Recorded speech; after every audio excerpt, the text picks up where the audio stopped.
Hello दोस्तों, स्वागत है आपका हमारे चैनल जीके जीएस वाला 98 में। आज की वीडियो में हम मौलिक अधिकार का पार्ट 2 देखेंगे। पार्ट 1 कल हम लोगों ने देखा था। चलिए पार्ट 2 स्टार्ट करते हैं। फर्स्ट क्वेश्चन है, भारतीय न्यायालय को समान कार्य के लिए समान वेतन का मौलिक अधिकार निर्गमन करने हेतु सक्षम किस अनुच्छेद में किया गया है? ये भारतीय संविधान प्रस्तावना में समाजवादी शब्द तथा अनुच्छेद 14 व 16 को मिलाकर पढ़ना। ये समान कार्य के लिए समान वेतन का मौलिक अधिकार निर्गमन करने हेतु सक्षम किया गया है। दूसरा है, संविधान में अनुच्छेद 16 क का किस संविधान संशोधन के माध्यम से अंतः स्थापित किया गया है? तो ये 77वां संविधान संशोधन अधिनियम 1955 के द्वारा। अनुच्छेद 16(4) क किसके लिए सरकारी नौकरियों में प्रोन्नति का आरक्षण प्रदान करता है? सरकारी नौकरियों में प्रोन्नति करता है तो ये अनुसूचित जाति व जनजाति के लिए। किसके लिए? तो अनुसूचित जाति व जनजाति के लिए। प्रथम पिछड़ा वर्ग आयोग का गठन कब किया गया था? तो 29 जनवरी 1953 को। प्रथम पिछड़ा वर्ग आयोग का गठन कब हुआ था? 29 जनवरी 1953 को। प्रथम पिछड़ा वर्ग आयोग के अध्यक्ष कौन थे? तो ये थे काका कालेलकर। कौन थे? काका कालेलकर। द्वितीय पिछड़ा वर्ग आयोग का गठन किसकी अध्यक्षता में किया गया था? बीपी मंडल। इसका गठन 1 जनवरी 1979 में हुआ था। बीपी मंडल की अध्यक्षता में दूसरा पिछड़ा वर्ग आयोग का गठन हुआ था। पहला पिछड़ा वर्ग आयोग का गठन जो है 29 जनवरी 1953 को किया गया था, जो कि काका कालेलकर से संबंधित थे। और दूसरा पिछड़ा वर्ग आयोग का गठन हुआ था बीपी मंडल के अध्यक्षता में। अस्पृश्यता उन्मूलन का प्रावधान संविधान के किस अनुच्छेद में है? अस्पृश्यता का उन्मूलन जो है अनुच्छेद 17 में है। मूल अधिकार के किस संवर्ग में अस्पृश्यता के लिए के रूप किए गए विभेदन के विरुद्ध संरक्षण समाविष्ट है?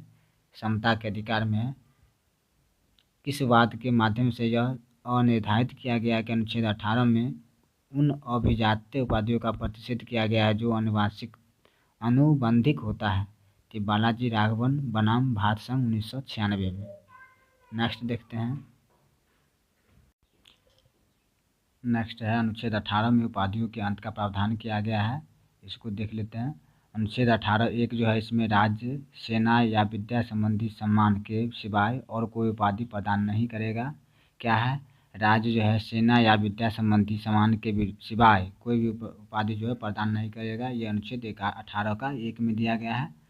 अनुच्छेद 18(2) में है, भारत का कोई नागरिक किसी विदेशी राज्य से कोई उपाधि स्वीकार नहीं करेगा। क्या है? 18(2) में दिया गया है, भारत का कोई नागरिक जो है किसी विदेशी राज्य से कोई उपाधि स्वीकार नहीं करेगा। अनुच्छेद 18(3) में है, कोई व्यक्ति जो भारत का नागरिक नहीं है, राज्य के अधीन लाभ या विश्वास के किसी भी पद धारण करते हुए किसी विदेशी राज्य से कोई उपाधि की सहमति जो है राज्य के सहमति के बिना, मतलब राष्ट्रपति की सहमति के बिना स्वीकार नहीं करेगा। किसके सहमति के बिना स्वीकार नहीं करेगा? तो ये राष्ट्रपति के सहमति के बिना स्वीकार नहीं करेगा। ये अनुच्छेद 18(3) में है। फिर से रिपीट कर देते हैं। कोई व्यक्ति जो भारत का नागरिक नहीं है, राज्य के अधीन लाभ या विश्वास के किसी पद का धारण करते हुए किसी विदेशी राज्य से कोई उपाधि राष्ट्रपति की सहमति के बिना नहीं धारण करेगा। अनुच्छेद 18(4) में दिया गया है, राज्य के अधीन लाभ या विश्वास का पद धारण करने वाला कोई व्यक्ति किसी विदेशी राज्य से या उसके अधीन किसी रूप में कोई भेंट या उपलब्धि या पद राष्ट्रपति की सहमति के बिना स्वीकार नहीं करेगा। नेक्स्ट देखते हैं। क्वेश्चन है, पद्म पुरस्कारों की घोषणा किस वर्ष की गई थी? पद्म पुरस्कार की घोषणा जो है 1954 में की गई थी। भारत में अस्पृश्यता निवारण किन किन माध्यम से किया जा सकता है? तो अस्पृश्यता का निवारण किया जा सकता है कानून बनाकर, शिक्षा की उन्नति द्वारा, जनगणना के द्वारा। अस्पृश्यता का निवारण किन माध्यम से होता है? कानून बनाकर, शिक्षा की उन्नति द्वारा और जनगणना द्वारा। नेक्स्ट देखते हैं।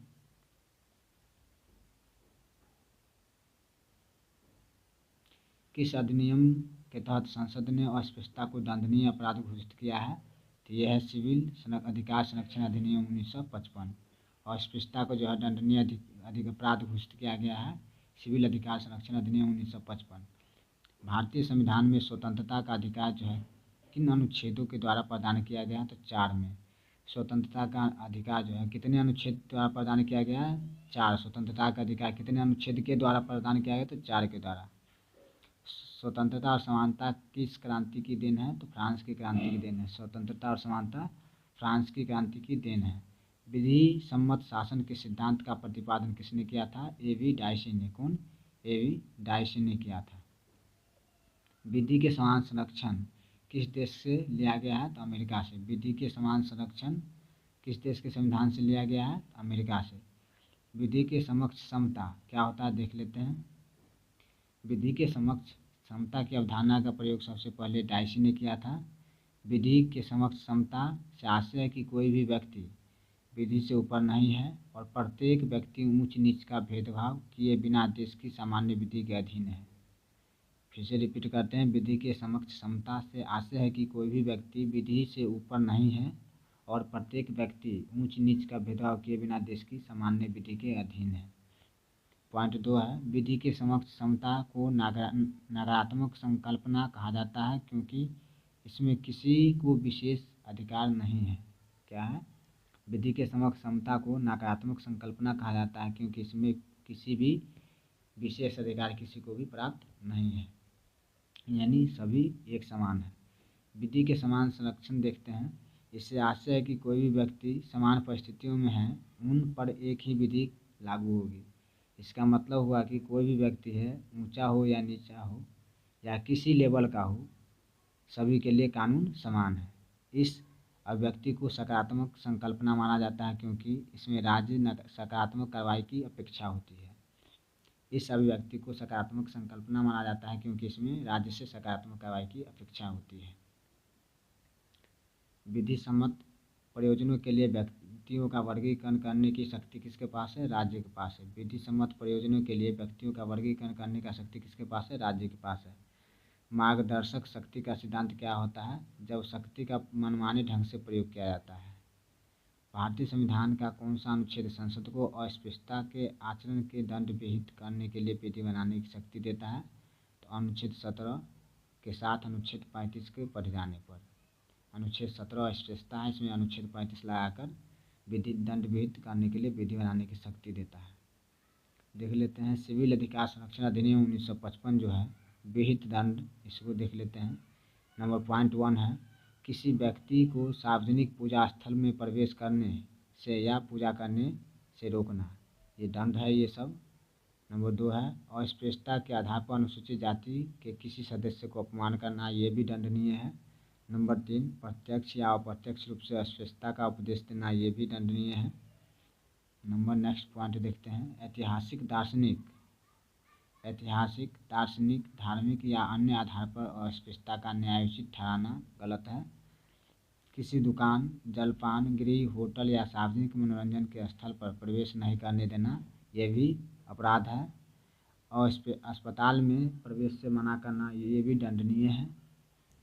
माल बेचने या सेवाएं देने से मना करना, ये भी दंडनीय है। ये सब अस्पृश्यता के लिए दंडनीय है कि किसी के साथ आप ऊंच नीच का व्यवहार नहीं कर सकते हैं, ये सब दंडनीय है। नेक्स्ट देखते हैं, किसने विधियों के समान संरक्षण को विधि के समक्ष समता का एक ही उपसिद्धांत कहा है? तो न्यायमूर्ति पतंजलि शास्त्री ने। कौन कहा है? विधि के समान संरक्षण को विधि के समक्ष समता का एक ही उपसिद्धांत कहा है? न्यायमूर्ति पतंजलि शास्त्री ने। किस बाद में विधि के शासन को आधारभूत ढांचा घोषित किया गया है?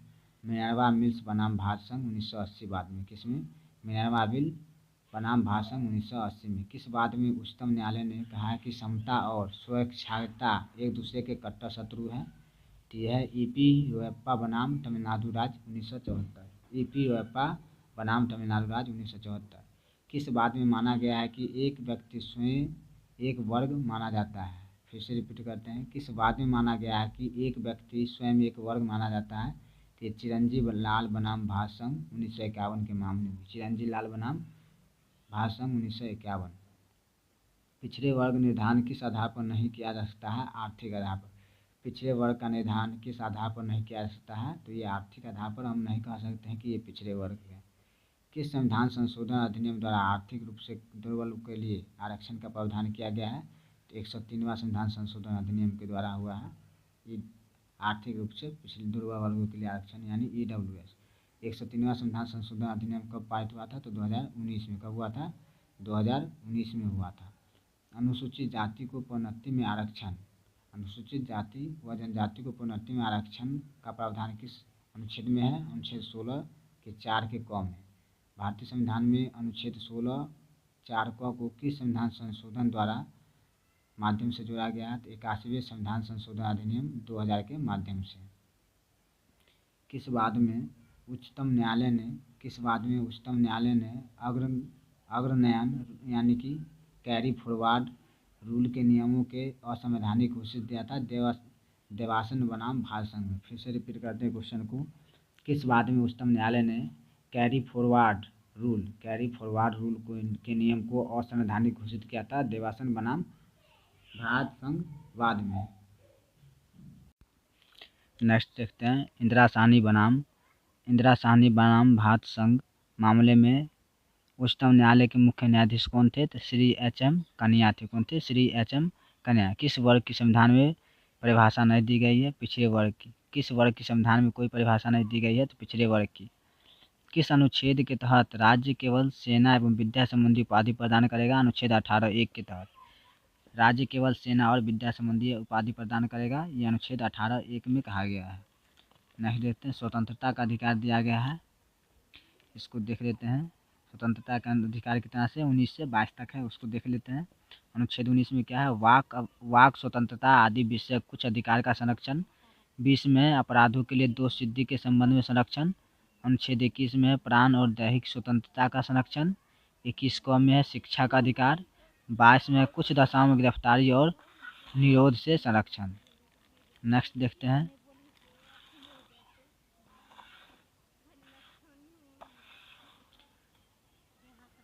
मूल संविधान में अनुच्छेद 19 जो है, मूल संविधान में अनुच्छेद 19 के तहत स्वतंत्रता का प्रावधान कितना है? 7 स्वतंत्रता है। मूल संविधान में 19 के तहत कितना स्वतंत्रता है?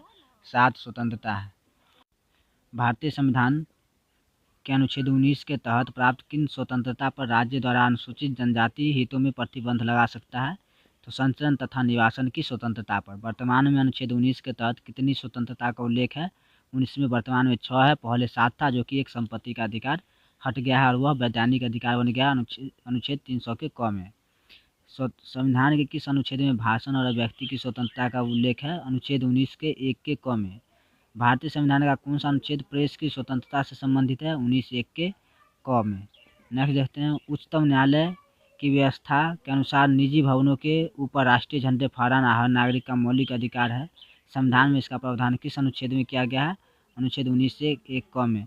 संविधान के किस अनुच्छेद में शांतिपूर्ण और निरायुध सम्मेलन की स्वतंत्रता का उल्लेख है? अनुच्छेद 19(1) के ख में। नेक्स्ट देखते हैं संविधान में विधि के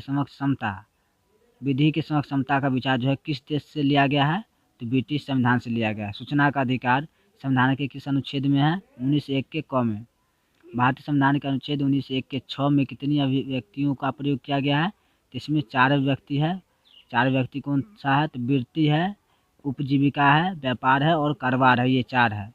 अपराधों के लिए दोष सिद्धि के संबंध में संरक्षण का प्रावधान किस अनुच्छेद में है? अनुच्छेद 20 में है। अपराध करने के समय जो कानून है उसी कानून के अनुरूप प्रावधान किया गया है, इसका उल्लेख अनुच्छेद 20(1) में है। क्या है? अपराध के समय जो कानून है उसी के अनुरूप सजा का प्रावधान है, या इसका उल्लेख संविधान के अनुच्छेद 20(1) में है। किस अनुच्छेद में स्पष्ट किया गया है कि किसी भी व्यक्ति के अपराध के लिए सिर्फ एक बार सजा मिलेगी? 20(2) में है। एक अपराध के लिए एक सजा होगा, ये अनुच्छेद 20(2) में दिया गया है।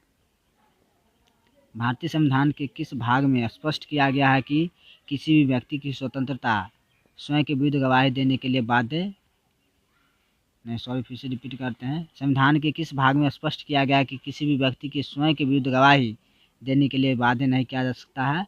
भाग 3 में अनुच्छेद 20(3) में है। यानी कोई भी व्यक्ति जो है उसको स्वयं के विरुद्ध गवाही देने के लिए हम बाध्य नहीं कर सकते, ये भाग 3 के अनुच्छेद 20(3) में दिया गया है। नोट दिया गया है यदि राष्ट्रीय आपातकाल युद्ध या बाह्य आक्रमण के आधार पर घोषित हुआ है तो सभी मूल अधिकार स्थगित किए जाते हैं, परंतु अनुच्छेद 20 और अनुच्छेद 21 को स्थगित नहीं किया जा सकता है। यदि कोई भी राष्ट्रीय आपातकाल या युद्ध या बाह्य आक्रमण होता है तो सभी मूल अधिकार स्थगित किया जा सकता है, परंतु कौन नहीं होगा? तो अनुच्छेद 20 और 21 स्थगित नहीं होगा। नेक्स्ट देखते हैं,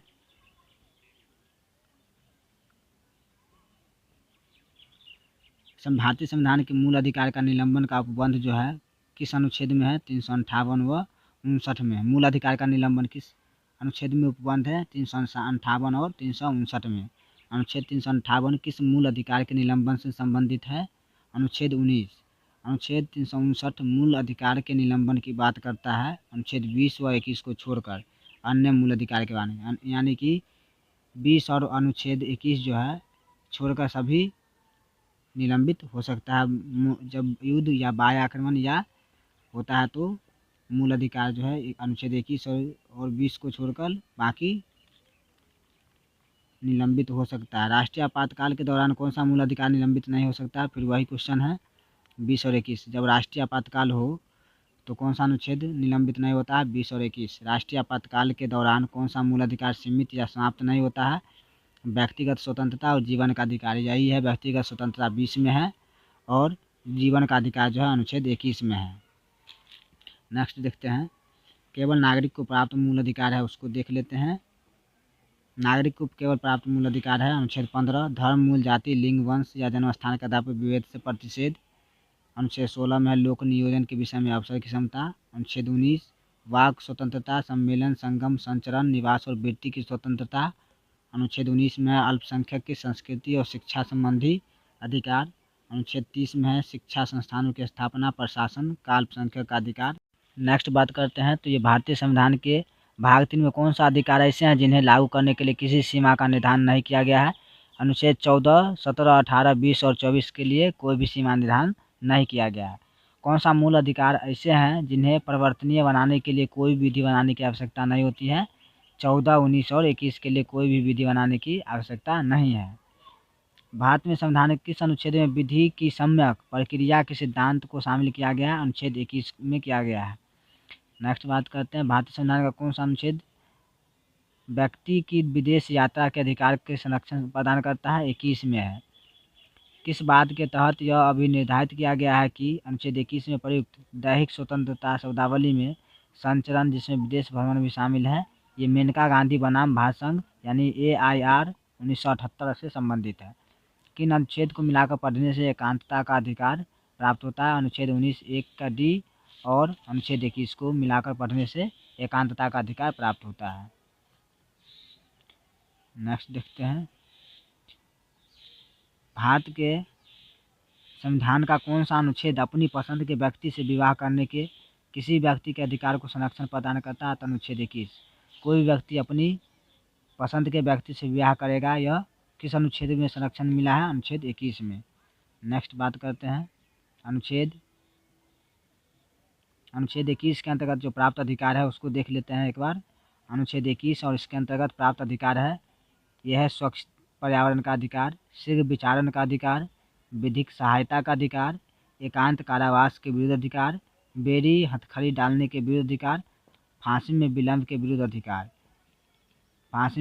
विरुद्ध अधिकार, अभिरक्षा में हिंसा के विरुद्ध अधिकार, पीने योग्य शुद्ध जल का अधिकार, अच्छी सड़कों का अधिकार, प्रतिष्ठा का अधिकार, कार्यस्थल पर महिलाओं के लैंगिक उत्पीड़न के विरुद्ध अधिकार, एक चिकित्सक द्वारा घायल को चिकित्सीय सहायता करने का अधिकार, निजता का अधिकार, स्वास्थ्य का अधिकार, बंधुआ मजदूरी के विरुद्ध अधिकार, शयन का अधिकार, ये सभी अनुच्छेद 21 के अंतर्गत आने वाले अधिकार थे।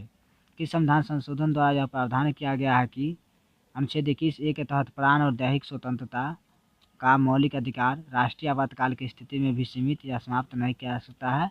ये 44वां संविधान संशोधन 1978 के द्वारा कहा गया है। उच्चतम न्यायालय के किस मामले में निर्णय के बाद संविधान के अनुच्छेद 21 के कार्य क्षेत्र का विस्तार कर शिक्षा के अधिकार को मूल अधिकार में शामिल किया गया? उन्नी कृष्णन बनाम आंध्र प्रदेश। एक बार फिर से रिपीट करते हैं, उच्चतम न्यायालय के किस मामले में निर्णय के बाद संविधान के अनुच्छेद 21 के कार्य का क्षेत्र का विस्तार करके शिक्षा के अधिकार को जो है मूल अधिकार में शामिल किया गया? उन्नी कृष्णन बनाम आंध्र प्रदेश में। किस बात में उच्चतम न्यायालय ने यह अभिनिर्धारित किया कि अनुच्छेद 21 के अंतर्गत जीवन के अधिकार में मरने का अधिकार शामिल नहीं है? ज्ञान कौर बनाम पंजाब राज्य। फिर से रिपीट करते हैं, किस बाद में उच्चतम न्यायालय ने यह अभिनिर्धारित किया कि अनुच्छेद 21 के अंतर्गत जीवन के अधिकार में मरने का अधिकार शामिल नहीं है? तो ये ज्ञान कौर बनाम पंजाब राज्य। नेक्स्ट देखते हैं, उच्चतम न्यायालय द्वारा किस बाद में निर्णय दिया गया कि तीव्र गति से विचारण का एक मूल अधिकार है? हुस्न आरा खातून बनाम बिहार राज्य। तीव्र गति से विचारण एक मूल अधिकार है, ये हुस्न आरा खातून बनाम बिहार राज्य में बताया गया। किस बाद में उच्चतम न्यायालय ने लैंगिक उत्पीड़न को मानवाधिकार अतिक्रमण के विरुद्ध परिभाषित किया है? तो विशाखा बनाम राजस्थान राज्य। विशाखा बनाम राजस्थान राज्य। किस संविधान संशोधन द्वारा शिक्षा के अधिकार को मौलिक अधिकार का दर्जा दिया गया है? तो 86वें संविधान संशोधन 2002 के द्वारा। 86वां संविधान संशोधन कब लागू हुआ था? तो 2002 में लागू हुआ था। सर्वोच्च न्यायालय ने किस मामले में शिक्षा के अधिकार अनुच्छेद 21 के अंतर्गत एक मूल अधिकार घोषित किया? मोहनी जैन मामले में। किस मामले में? मोहनी जैन मामले में। नेक्स्ट देखते हैं, नोट दिया गया है कि मुरली देवरा बनाम भारत संघ के मामले में उच्चतम न्यायालय ने सार्वजनिक स्थानों पर धूम्रपान को अनुच्छेद 21 के द्वारा प्रदत्त मूल अधिकार का उल्लंघन माना तथा राज्य को सार्वजनिक स्थल पर धूम्रपान निषेध का निर्देश दिया गया। अनुच्छेद 21 में जो है धूम्रपान को निषेध माना गया है। क्या माना गया है? उल्लंघन माना गया है, और यह धूम्रपान निषेध घोषित किया गया अनुच्छेद 21 के तहत। कौन मामला था? तो मुरली देवरा बनाम भारत संघ के मामले में। विजय शर्मा बनाम भारत संघ 2008 के मामले में गर्भावस्था के दौरान लिंग परीक्षण महिला जीवन के अधिकार का उल्लंघन है। क्या है? विजय शर्मा बनाम भारत संघ 2008 मामले में गर्भावस्था के दौरान लिंग परीक्षण कराना महिला के जीवन के अधिकार का उल्लंघन है, यानी कि ये गलत है। नंबर 2 है, कामन काज गैर सरकारी संगठन याचिका पर सर्वोच्च न्यायालय के 5 सदस्यीय पीठ का फैसला 9 मार्च 2008 को आया, जिसमें कहा गया कि परोक्ष यानी इच्छा मृत्यु पैसिव यूथेनेसिया अर्थात सम्मान से मरने का अधिकार मौलिक अधिकार है। ये नया क्वेश्चन है, इसको फिर से देख लीजिए, नया है। कॉमन काज के सरकारी संगठन की याचिका पर सर्वोच्च न्यायालय के 5 सदस्यीय पीठ का फैसला जो है 9 मार्च 2008 को आया था, जिसमें कहा गया कि परोक्ष इच्छा मृत्यु यानी पैसिव यूथेनेसिया अर्थात सम्मान से मरने का अधिकार कौन सा अधिकार है? मौलिक अधिकार है, यानी सम्मान से मरने का अधिकार मौलिक अधिकार कहा गया है। किस अनुच्छेद में उल्लेख किया गया है कि शिक्षा का अधिकार एक मौलिक अधिकार है? तो अनुच्छेद 21 क में है। संविधान के किस अनुच्छेद में प्रावधान किया गया है कि राज्य 6 से 14 वर्ष के सभी बालकों के लिए निःशुल्क व अनिवार्य शिक्षा उपबंध करेगा? अनुच्छेद 21 क में है। कि शिक्षा का अधिकार अनुच्छेद अधिनियम 2009 संसद द्वारा कब लागू हुआ? 1 अप्रैल 2010 से। शिक्षा का अधिकार अधिनियम 2009 जो है संसद द्वारा कब लागू हुआ? तो 1 अप्रैल 2010 को। आत्महत्या के अधिकार को किस बाद में निर्णय के बाद मूल अधिकार में स्वीकार किया गया? आत्महत्या के अधिकार को किस बाद में निर्णय के बाद मूल अधिकार स्वीकार किया गया था? तो पी रथीनाम बनाम भारत संघ 1994। बंदी बनाए गए किसी व्यक्ति के मौलिक अधिकार की रक्षा का प्रावधान किस अनुच्छेद में है? अनुच्छेद 22 में है। बंदी बनाए गए किसी व्यक्ति के मौलिक अधिकार की रक्षा का प्रावधान किस अनुच्छेद में किया गया है? अनुच्छेद 22 में है। प्रत्यक्ष बंदीकरण अधिनियम के अंतर्गत एक व्यक्ति को बिना मुकदमा चलाए कितने दिनों तक बंदी बनाकर रखा जा सकता है? तो ये 3 महीने तक बंदी बनाकर रखा जा सकता है। निवारक निरोध विधियाँ को देख लेते हैं। निवारक विरोध निधियाँ जो है, इसमें निवारक निरोध अधिनियम 1950 में पारित किया गया था। इसके तहत 10 सप्ताह के अंदर रिपोर्ट भेजने का प्रावधान था। सर्वोच्च न्यायालय द्वारा इस धारा को असंवैधानिक घोषित कर दिया था। पॉइंट 2 है, आंतरिक सुरक्षा अधिनियम मीसा 1971 में पारित किया गया। इसके तहत निवारक निरोध की व्यवस्था पुनः लागू कर दी गई। 1978 में इसे पुनः निरसित कर दिया गया। लागू हुआ लेकिन 1978 में पुनः निरसित हो गया। विदेशी मुद्रा संरक्षण और तस्करी निवारण अधिनियम यानी कि कोफे पोसा 1974 में पारित किया गया था। राष्ट्रीय सुरक्षा कानून 1980 में पारित हुआ। टाडा आतंकवादी विध्वंसक गतिविधि या निवारक अधिनियम 1985 में पारित हुआ था। पोटा आतंकवाद निवारक निरोध अधिनियम 2002 में पारित किया गया। टाडा कब हुआ था? 1985 में, और पोटा 2002 में हुआ था। नेक्स्ट देखते हैं,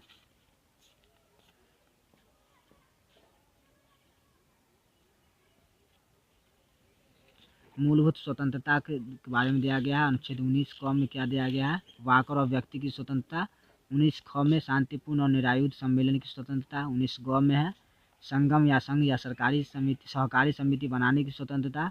19 के घ में है भारत के राज्य क्षेत्र में सर्वत्र आबाद संचरण की स्वतंत्रता है।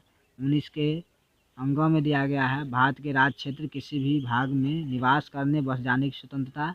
19 के 6 में कोई भी वृत्ति उपजीविका व्यापार या कारोबार करने का अधिकार, ये स्वतंत्रता का अधिकार 19 में दिया गया है। 6 प्रकार की स्वतंत्रता है 19 में। कौन सी स्वतंत्रता को अन्य स्वतंत्रताओं की जननी माना जाता है? वाक की स्वतंत्रता। कौन सी स्वतंत्रता को अन्य स्वतंत्रता की जननी माना जाता है? वाक की स्वतंत्रता यानी बोलने की स्वतंत्रता। किसने कहा कि वाक और प्रेस की स्वतंत्रता सभी लोकतांत्रिक संस्थाओं की नींव है? न्यायमूर्ति पतंजलि शास्त्री ने। किसने कहा कि वाक और प्रेस की स्वतंत्रता सभी लोकतांत्रिक संस्थाओं की नींव है? न्यायमूर्ति पतंजलि शास्त्री ने। संचरण के अधिकार के आयाम कितने हैं? 3 अधिकार के 3 आयाम हैं। कौन कौन से हैं? देश के भीतर संचरण का अधिकार, देश के भीतर संचरण का अधिकार, देश के बाहर संचरण का अधिकार, देश में वापस आने का अधिकार। संचरण के 3 आयाम हैं, देश के भीतर संचरण, देश के बाहर संचरण, देश में वापस आने का अधिकार। ये सब 3 अधिकार हैं, संचरण के अधिकार हैं। किस वाद के तहत ऋषिकेश महापालिका क्षेत्र में लगा प्रतिबंध को संवैधानिक घोषित किया गया है? ओम प्रकाश बनाम उत्तर प्रदेश राज्य के बाद में। वाक और अभिव्यक्ति की स्वतंत्रता के अधीन मूल अधिकार जो है उसको देख लेते हैं। वाक और अभिव्यक्ति की स्वतंत्रता, इसमें है प्रेस की स्वतंत्रता। 1 है प्रेस की स्वतंत्रता, 2 है राष्ट्रीय ध्वज फहराने का अधिकार, 3 है वाणिज्य भाषण की स्वतंत्रता, 4 है चुप रहने का अधिकार, 5 सूचना का अधिकार, 6 जानने की अधिकार, 7 है विदेश जाने का अधिकार। किन राज्यों पर वाक और अभिव्यक्ति की स्वतंत्रता पर प्रतिबंध लगा सकती है? राज्य किन आधार पर वाक और अभिव्यक्ति की स्वतंत्रता पर प्रतिबंध लगा सकती है? कि भारत की प्रभुता और अखंडता पर, लोक व्यवस्था पर, राज्य की सुरक्षा पर, न्यायालय का अवमान पर, मानहानि पर। राज्य किन आधार पर वाक और अभिव्यक्ति की स्वतंत्रता पर प्रतिबंध लगाती है? तो यह है भारत की प्रभुता और अखंडता पर, लोक व्यवस्था पर, राज्य की सुरक्षा पर, उच्चतम न्यायालय का अवमान पर, मानहानि पर। इस पर जो है राज्य प्रतिबंध लगा सकता है व्यक्ति की स्वतंत्रता में। किस वाद में उच्चतम न्यायालय ने कहा कि सड़क के किनारे फुटपाथ पर व्यापार करना अनुच्छेद 19(1) के 6 के तहत एक मूल अधिकार है? सोहन सिंह बनाम नई दिल्ली नगर पालिका कमेटी 1989। बहुत इंपॉर्टेंट क्वेश्चन है ये। किस वाद में उच्चतम न्यायालय ने कहा कि सड़क के किनारे फुटपाथ पर व्यापार करना अनुच्छेद 19(1) के 6 के तहत एक मूल अधिकार है? सोहन सिंह बनाम नई दिल्ली नगर पालिका कमेटी 1989। नेक्स्ट देखते हैं। भारतीय संविधान के द्वारा एक व्यक्ति कौन सा संरक्षण प्रदान किया गया है? भारतीय संविधान के द्वारा एक व्यक्ति को कौन सा संरक्षण प्रदान है? तो प्रदान है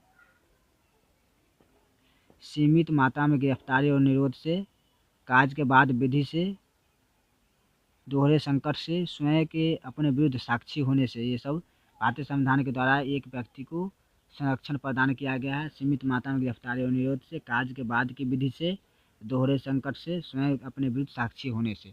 दोहरे दंड का क्या अर्थ से होता है? किसी एक व्यक्ति को एक अपराध के लिए एक बार से अधिक अभियोजित या दंडित नहीं किया जाएगा। दोहरे दंड का अर्थ है कि एक ही अपराध के लिए एक व्यक्ति को एक से ज़्यादा बार दंडित नहीं किया जा सकता है। नेक्स्ट देते हैं, प्राण और दैहिक स्वतंत्रता का क्या अर्थ होता है? इसमें प्राण का अर्थ केवल पशुवत अस्तित्व या जीवित रहना नहीं, बल्कि इसके अंतर्गत मानवीय गरिमा के साथ जीने का अधिकार है। दैहिक स्वतंत्रता के अंतर्गत मनुष्य की वे सब दैहिक स्वतंत्रता आती है जो पहले अनुच्छेद 19 में सम्मिलित नहीं है। नेक्स्ट देखते हैं, किस बात में सर्वोच्च न्यायालय ने निर्णय दिया कि महिला कर्मियों का यौन उत्पीड़न, लैंगिक समानता, प्राण और दैहिक स्वतंत्रता के अधिकारों के अतिक्रमण की श्रेणी में आता है? तो विशाखा बनाम स्टेट ऑफ राजस्थान। किस याचिका पर सर्वोच्च न्यायालय ने एनिमल वेलफेयर बोर्ड की याचिका पर सुनवाई करते हुए अनुच्छेद 21 में प्रमुख खंड जीवन में जानवरों के जीवन को भी सम्मिलित किया गया? ये animal welfare board 2014, animal welfare board 2014 की याचिका पर। भारतीय संविधान के अनुच्छेद 22 के अंतर्गत कितने प्रकार की गिरफ्तारी का उल्लेख किया गया है? तो ये 2 प्रकार की गिरफ्तारी का उल्लेख है, सामान्य दंडिक विधि के अधीन, निवारक विरोध निधि के अधीन। किसे अनुच्छेद 22 का संरक्षण नहीं मिल पाता है? तो अन्य देशीय शत्रु और निवारण निरोध विधि के अधीन विरुद्ध व्यक्ति को। अन्य देशीय शत्रु और निवारक निरोध की विधि के अधीन निरुद्ध व्यक्ति को। भारतीय संविधान किस समय निवारक निरोध व्यवस्था लागू करता है? भारतीय संविधान किस समय निवारक निरोध व्यवस्था लागू करता है? आपात और शांति दोनों के समय निरोध व्यवस्था लागू होता है। भारत में निवारक निरोध संवैधानिक दर्जा प्रदान करने का क्या उद्देश्य है? देश की एकता, अखंडता, समाज विरोधी तथा सुरक्षा को क्षति पहुंचाने वाले तत्वों को नियंत्रित करना, ये संवैधानिक दर्जा प्रदान है निवारक निरोध में। भारतीय संविधान के अनुच्छेद 22(4) तथा 5 के अधीन निवारक के निरोध अंतर्गत गिरफ्तार व्यक्ति के संबंध में क्या प्रावधान है? तो प्रावधान दिया गया है कि इसके अंतर्गत गिरफ्तार व्यक्ति 3 माह तक निरुद्ध किया जा सकता है। इसके अंतर्गत गिरफ्तार व्यक्ति 3 मास तक निरुद्ध किया जा सकता है। 2 है, गिरफ्तार व्यक्ति को गिरफ्तारी का आधार बताया जाएगा। 3 है, निरुद्ध व्यक्ति के निरोध आदेश के विरुद्ध अभियोजन करने का अवसर दिया जाएगा। ये अनुच्छेद 22 के 4 और 5 के अधीन निवारक निरोध के अंतर्गत गिरफ्तार व्यक्ति के संबंध में प्रावधान किया गया है। आज तक इतना ही बस। अब इसका नेक्स्ट पार्ट 3 आएगा मूल अधिकार का, वो नेक्स्ट वीडियो में देखेंगे। Thank you.